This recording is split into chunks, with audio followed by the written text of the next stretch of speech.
माझं माहेर सात समुद्रापार मराठी कथा भाग 5वा. अद्वैत कावेरीला घेऊन न्यूयॉर्कच्या एका प्रशस्त आणि सुरक्षित हॉटेलच्या रूम मध्ये आला. रूम मधलं हीटर चालू करताच तिथला गारठा हळूहळू कमी झाला. कावेरी अजूनही थंडीने आणि मानसिक धक्क्याने थरथरत होती. अद्वैतने तिला सोफ्यावर बसवलं, गरम पाण्याचा ग्लास तिच्या हातात दिला आणि तिच्या खांद्याभोवती मऊ ब्लँकेट गुंडाळले. हॉटेलची ती रात्र आणि नवाश विश्वास. अद्वैत तिच्या समोर गुडघ्यावर बसत तिच्या थरथरणारा हात हातात घेत म्हणाला, कावेरी, आता आपण सुरक्षित आहोत ना? प्लीज रडू नकोस ना. बघ, मी तुझ्या सोबत आहे की नाही.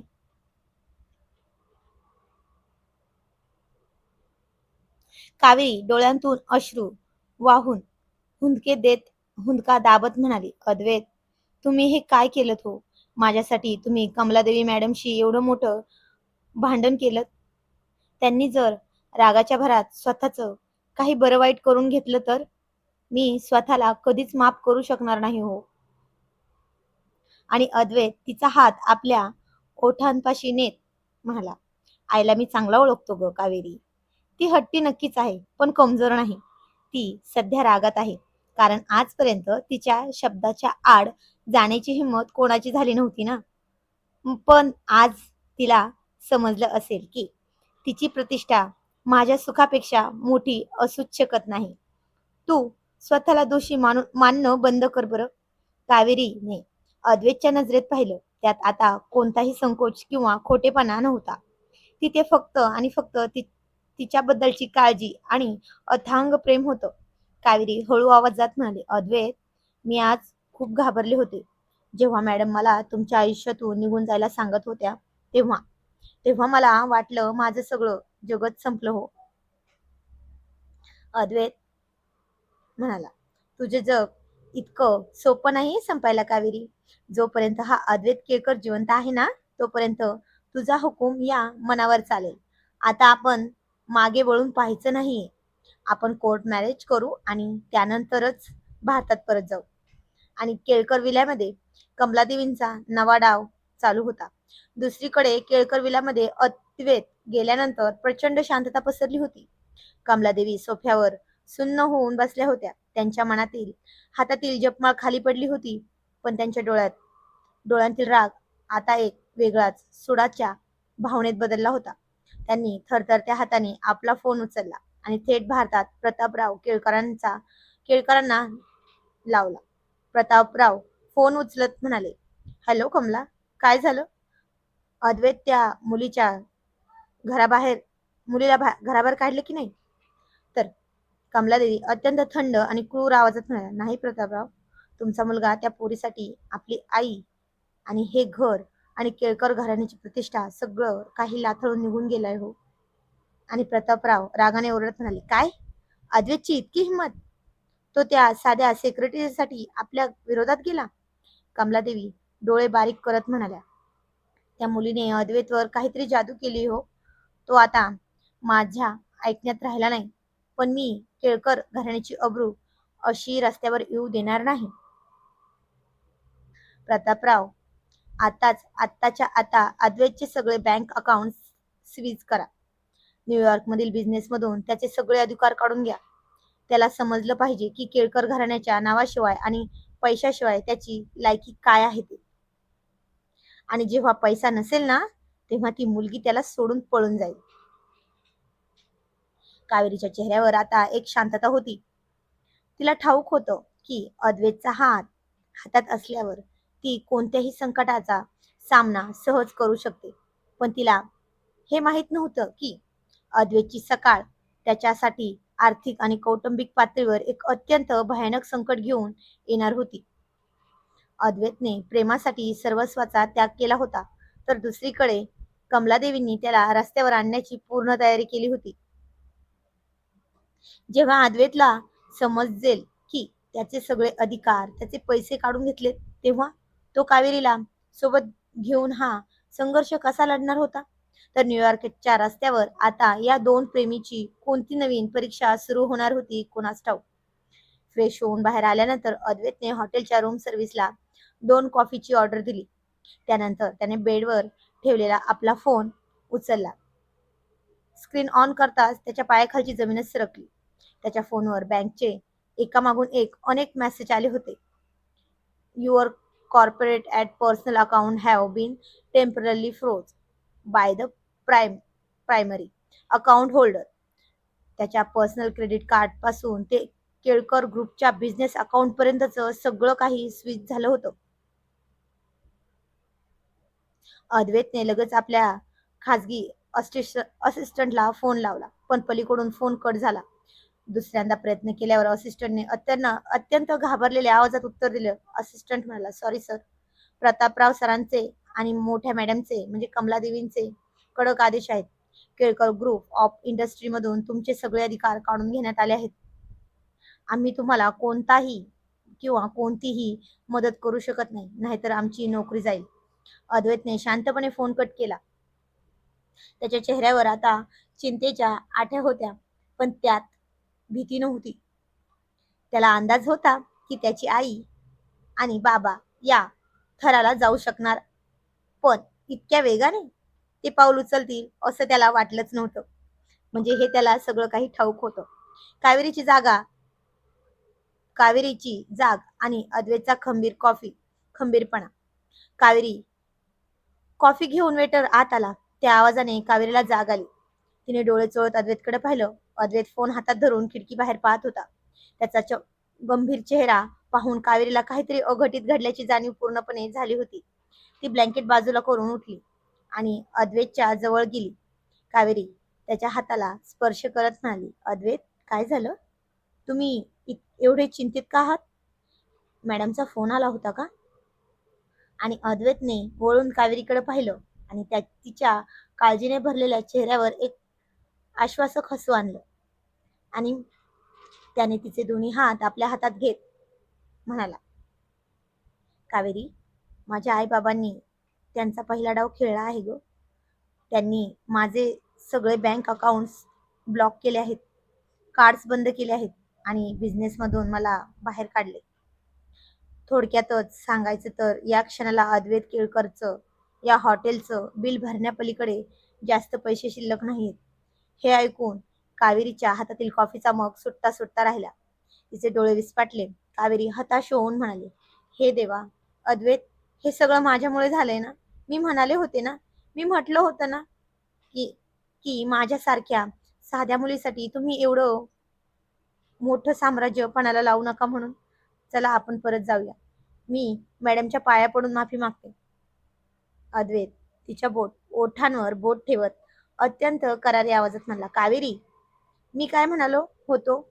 आता मागे वळायचं नाही. तर प्रतापराव केळकरांना वाटत असेल की त्यांचा हा अद्वैत आता फक्त त्यांच्या पैशामुळे आणि नावामुळे इथपर्यंत पोहोचलाय. त्यांना वाटलं की पैसा गेला की तू मला सोडून जाशील आणि मी त्यांच्या समोर गुडघे टेकेन, हो की नाही? पण त्यांना माहिती नाही, अद्वैत केळकर स्वतःच्या हिमतीवर साम्राज्य उभं करण्याची ताकद ठेवतो. कावेरीची साथ असेल तर सगळं काही आणि प्रेमाची खरी ताकद असेल तर सगळं काही शक्य आहे मला. कावेरीने अद्वैतच्या डोळ्यातील तो आत्मविश्वास आणि तिच्याबद्दलचा अभिमान पाहिला.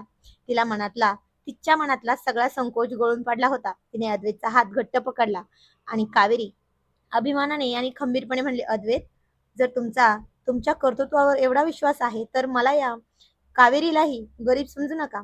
पैशाने मी लहान असेल, पण संकटात साथ सोडणारी मी अजिबात नाही.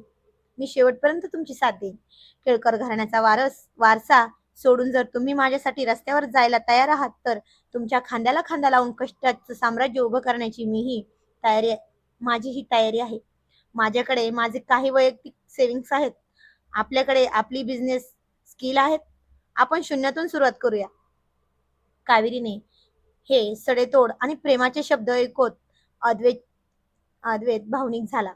त्या हॉटेलच्या खोलीत एका बाजूला त्याने कोट्यावधी रुपयांचं साम्राज्य हिरावून घेतलं गेलं होतं, तरीही दुसऱ्या बाजूला दोन मनांची कधीही न तुटणारी श्रीमंती जन्माला आली होती. अद्वैतीच्या कानावर हळूच म्हणाला, थँक्स पार्टनर. मग आजचा पहिला निर्णय घेऊया. आज संध्याकाळी आपण न्यूयॉर्कच्या कोर्टमध्ये जाऊन आपल्या नात्यावर अधिकृत मुहूर्त करायचा, लग्न करण्याचा. आणि कावेरीने लाजून होकारार्थी मान डोलवत म्हणाली, हो. आणि कावेरीच्या त्या न्यूयॉर्कच्या त्या थंड सकाळी आणि आता एक नवी ऊब निर्माण झाली होती. आयुष्यात पहिल्यांदाच अद्वैत आणि कावेरी कोणत्या तरी सावलीशिवाय कोणत्याही बंधनाशिवाय फक्त एकमेकांसाठी जगत होते. कावेरी अजूनही अद्वैतच्या छातीवर डोकं ठेवून बसली होती. अद्वैत तिच्या केसांमधून अलगद हात फिरवत होता. तेवढ्यात अचानक अद्वैतचा फोन वाजला. स्क्रीनवर नाव झळकलं, जॉन मॅथर्स म्हणून. कावेरीने डोळे एका क्षणात मोठे झाले. अद्वैतने शांतपणे फोन उचलला. अद्वैत थंड आवाजात म्हणला, how do you do? What do you John? John हसत म्हणाला, रिलॅक्स मिस्टर केरकर. मी भांडायला फोन नाही केलाय. मला फक्त एक बातमी कळली. केळकर ग्रुपने तुला बाहेर काढले. अद्वैतच्या कपाळावर आठ्या उमटल्या. जॉन पुढे बोलला. जॉन म्हणला, तुझ्या आई वडिलांनी न्यूयॉर्कच्या बिझनेस सर्कलमध्ये ही बातमी पसरवायला सुरुवात केली आणि आता लोक तुला कमजोर समजायला लागतील. अद्वैत राग दाबत म्हणाला, पॉइंटवर ये जॉन. आणि जॉन गंभीर होत म्हणाला, पॉइंट हा आहे की मला तुझी आणि कावेरीची मदत करायची आहे. हे ऐकताच कावेरी चकित झाली आणि कावेरी हळू आवाजात म्हणली, अद्वैत फोन स्पीकरवर टाका. अद्वैतने फोन स्पीकरवर टाकला आणि जॉन तिकडून म्हणला, Kaveri, I know you hate me right नाव, पण काल रात्री जे झालं त्यानंतर मला एक गोष्ट समजली. तू खरंच अद्वैतवर जीवापाड प्रेम करतेस ग. आणि पहिल्यांदाच मी एखाद्या मुलीसमोर होरलोय. कावेरी शांत झाली आणि जॉन पुढे म्हणाला, माझ्याकडे न्यूयॉर्कमध्ये एक नवीन टेक प्रोजेक्ट आहे आणि मला त्या प्रोजेक्टसाठी 2 स्मार्ट पार्टनर हवेत. अद्वैतकडे बिझनेस ब्रेन आहे आणि कावेरीकडे लोकांना जोडून ठेवण्याची ताकद आहे. जर तुम्ही तयार असाल तर मी तुम्हाला नव्याने राहायला मदत करू शकतो. आता हे प्रपोजल खूप छान होतं. अद्वैत काही क्षण शांत राहिला. त्याचा स्वाभिमान त्याची मदत स्वीकारू देत नव्हता. पण कावेरीने अलगद त्याचा हात पकडला आणि कावेरी हळू आवाजात म्हणली, अद्वैत, कधी ना कधी युद्ध जिंकण्यासाठी मदत स्वीकारावीच लागेल ना. अद्वैतने तिच्याकडे पाहिलं. तिच्या डोळ्यात आता भीती नव्हती, फक्त विश्वास होता. अद्वैत फोनवर म्हणाला, ठीक आहे जॉन, पण लक्षात ठेव, हे कोणतं उपकार नसेल हे कोणाचे उपकार नसतील. ही फक्त एक बिझनेस पार्टनरशिप असेल. जॉन मोठ्याने हसत म्हणला, डील मिस्टर केलकर. हो, आणि आज संध्याकाळी कोर्ट मॅरेज उशिरा करू नका. न्यूयॉर्क ट्रॅफिक खूप वाईट असतो ना. हे ऐकून कावेरी लाजली आणि अद्वैतच्या खांद्यावर हलकी चापट मारली तिनं. आणि फोन कट झाल्यानंतर अद्वैतने कावेरीला जवळ ओढलं. अद्वैत तिच्या डोळ्यात पाहत म्हणला, मिसेस कावेरी, अद्वैत केळकर, तयार आहात ना का नवीन आयुष्यासाठी? कावेरी हसत हसत डोळ्यात पाणी आणत म्हणली, फक्त एका अटीवर अद्वैत. तो म्हणाला, काय? कावेरी खोडकरपणे म्हणाली, बुलेट मी चालवणार. अद्वैत मोठ्याने हसू लागला आणि त्याने कावेरीला मिठीत घेतलं. पण त्यांना माहित नव्हतं, केळकर विल्यामध्ये बसलेल्या कमलादेवींनी आता फक्त त्यांच्या संपत्तीवर नाही तर त्यांच्या लग्नावरही वार करण्याचा एक अत्यंत धोकादायक डाव खेळायला सुरुवात केली होती. केळकर विल्यामध्ये त्यावेळी एक वेगळंच वादळ तयार होत होतं. कमलादेवी खिडकीजवळ उभ्या राहून न्यूयॉर्कच्या आकाशाकडे पाहत होत्या. त्यांच्या चेहऱ्यावर राग नव्हता, आता तर एक धोकादायक शांतता होती. प्रतापराव केळकरांचा पुन्हा फोन आला. प्रतापराव गंभीर आवाजात म्हणाले, कमलादेवी, सगळे आर्थिक अधिकार काढून घेतले आहेत, पण मला भीती आहे की तो मुलगा हट्टी आहे. तो त्या मुलीशी लग्न करायलाही मागे पुढे पाहणार नाही. कमलादेवी थंड हसत म्हणाल्या, प्रतापराव, म्हणूनच मी आता पुढचा डाव खेळणार आहे ना. प्रतापराव म्हणाले, काय करणार आहेस तू? कमलादेवी डोळे बारीक करत म्हणाल्या, अद्वैतला सर्वात जास्त प्रेम कशावर आहे माहितीये? त्या मुलीवर. आणि त्या प्रेमालाच मी आज त्याची सगळ्यात मोठी कमजोरी बनवणार आहे. दुसरीकडे हॉटेलच्या रूम मध्ये कावेरी तयार होण्यासाठी आरशासमोर उभी होती. तिने गुलाबी हलक्या रंगाचा साधा पण अत्यंत सुंदर ड्रेस घातला होता. केस मोकळे सोडले होते. अद्वैत तिला पाहतच राहिला. अद्वैत हसत म्हणाला, कावेरी, कोर्ट मॅरेज करायला चाललोय की थेट माझं हृदय चोरायला ग? कावेरी लाजली आणि कावेरी म्हणाली, अद्वैत प्लीज, आधीच मला खूप टेन्शन आलंय. अद्वैत तिच्या जवळ येत म्हणाला आणि त्याने तिला अलगद हनुवटीला स्पर्श केला. अद्वैत म्हणाला, घाबरतेस? कावेरीने हलकेच मान डोलवली. कावेरी कावेरी हळू आवाजात म्हणाली, माहिती नाही का, पण मन खूप अस्वस्थ होतंय. जणू काहीतरी वाईट होणार आहे. अद्वैत तिच्या कपाळावर हलकी चोट टेकवत म्हणला, मी आहे ना, जोपर्यंत मी तुझ्या सोबत आहे तोपर्यंत तुला काही होऊ देणार नाही. तेवढ्यात अचानक रूमचा दरवाजा धाड धाड धड वाजला. तर दोघेही दचकले. अद्वैतने जाऊन दरवाजा उघडला आणि समोरचं दृश्य पाहून तो पण क्षणभर स्तब्ध झाला. दाराबाहेर निवृत्त पोलीस उभी होती. एक अधिकारी पुढे येत म्हणाला, आणि तो ऑफिसर म्हणून, मिस्टर अद्वैत केळकर. अद्वैत गोंधळून म्हणला, यस ऑफिसर. आणि would you have living complaint against miss Kaveri Deshmukh. कावेरीच्या चेहऱ्याचा रंग चोडाला होता. अद्वैत रागाने म्हणाले, व्हॉट नॉनसेन्स. ऑफिसर फाईल उघडत म्हणाला, complaint says miss Kaveri attempts corporate data threats from Kelkar groups and manipulation company accounts. Kaveri घाबरून म्हणाली, नो, मी काहीच केलेलं नाही. अद्वैत एक क्षणात अद्वैतला एका क्षणात सगळं समजलं. त्याने दात घट्ट दाबले आणि अद्वैत मनात म्हणला, आई, तुम्ही इतक्या खालच्या थराला जाल असं मला वाटलं नव्हतं. ऑफिसर पुढे म्हणला, एनएलटी इन्व्हेस्टिगेशन आज complaint are complaints miss Kaveri will have to come with us. Kaveri घाबरून अद्वैतच्या मागे जाऊन उभी राहिली. तिचे हात थरथरत होते. अद्वैत तिचा हात घट्ट पकडला आणि पोलिसांकडे रोखून पाहिलं. अद्वैत करारी आवाजात म्हणाला, नो बडी टच माय फ्युचर वाईफ विदाउट प्रूफ. पण त्याच वेळी कॉरिडॉरच्या टोकाला एक ओळखीचा आवाज घुमला, प्रूफ मी देऊ शकतो मिस्टर केळकर. सगळ्यांनी मागे वळून पाहिलं. कॉरिडॉरमध्ये उभा होता रोहन मल्होत्रा, केळकर ग्रुपचा माजी फायनान्सर हेड आणि अद्वैतचा सर्वात मोठा शत्रू. तर आता काय होईल पुढे? खरंच कावेरीला अटक होईल की नाही, हे पाहणं खूप इंटरेस्टिंग ठरणार आहे. तर जाणून घेऊया पुढील भागामध्ये. तोपर्यंत धन्यवाद.